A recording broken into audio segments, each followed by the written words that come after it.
Okay, we're looking at a 2012 Jeep Wrangler Unlimited. This is the Arctic Edition, which includes a lot of Yeti features.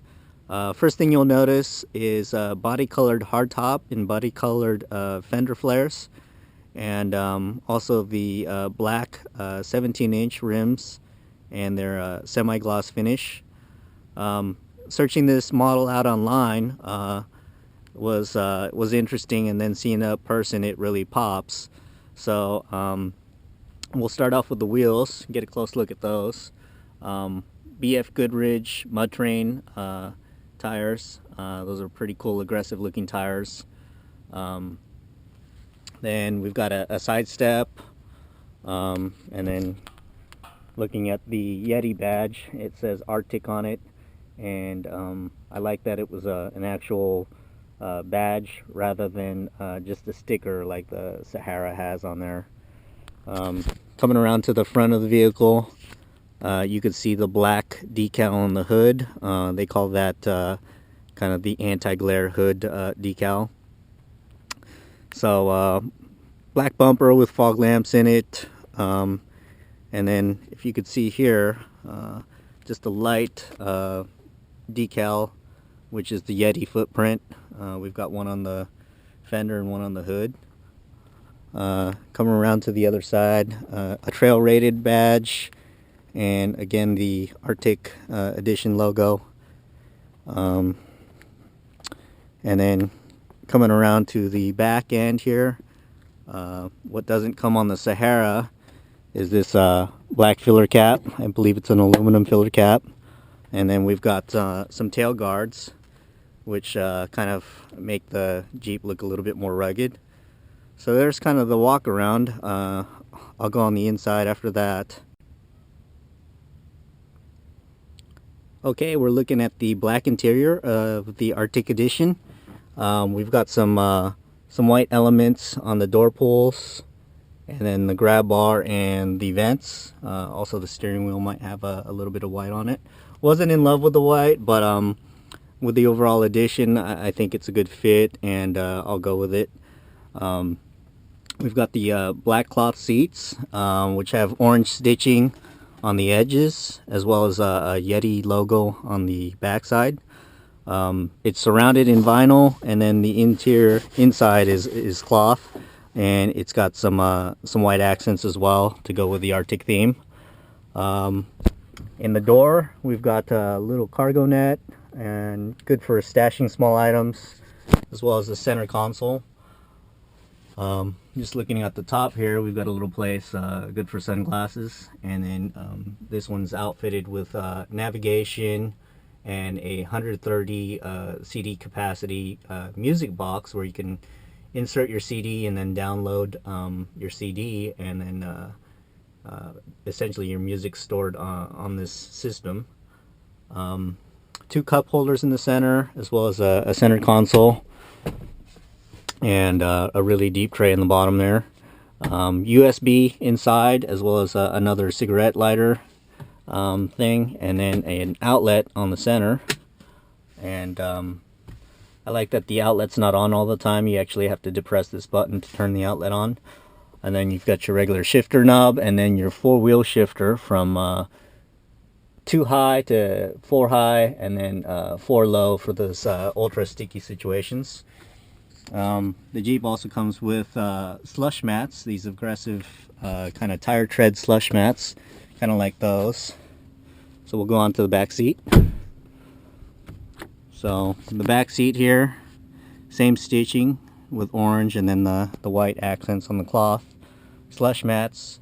We've got 2 cup holders, and then kind of map style pockets on the back of both seats, and then cargo nets in the side doors as well. So this is equipped with the Infinity system. We've got 2 speakers on the sound bar, 2 tweeters on the dash, and then speakers on the side of the glove box and on the other side of the steering wheel.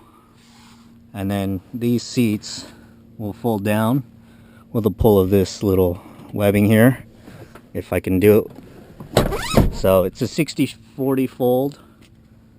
Good for, you know, transporting a passenger and going with cargo. Okay, with both rear seats folded, you've got pretty good cargo space.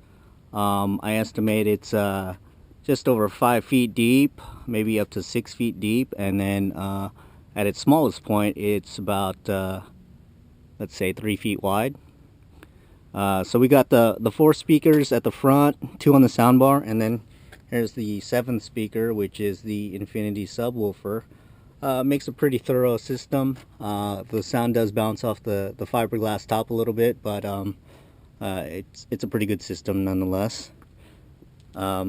We've got the Jeep carpeting in the side, and you can flip over this mat, and it's got a rubber side, which is great if you have some dirty items. There is some storage beneath here, just a little place. Maybe you can put away some valuables. And then with this down, you cannot open it unless you have the tailgate open. So if someone, you know, attempts to break in your window, your stuff is still secure under this panel, unless they have the keys to your vehicle. So the great part about this is when you take your top off, there's actually a place where you could store the bolts that hold on your hardtop. So that's pretty neat. And then beneath here is your jack. So if you ever get a flat tire, this is where you're gonna have to go and retrieve your jack and wrench. So we've got a couple cargo hold downs, tie downs here. We've got 4 of those things, and then an extra power supply, the cigarette style power supply.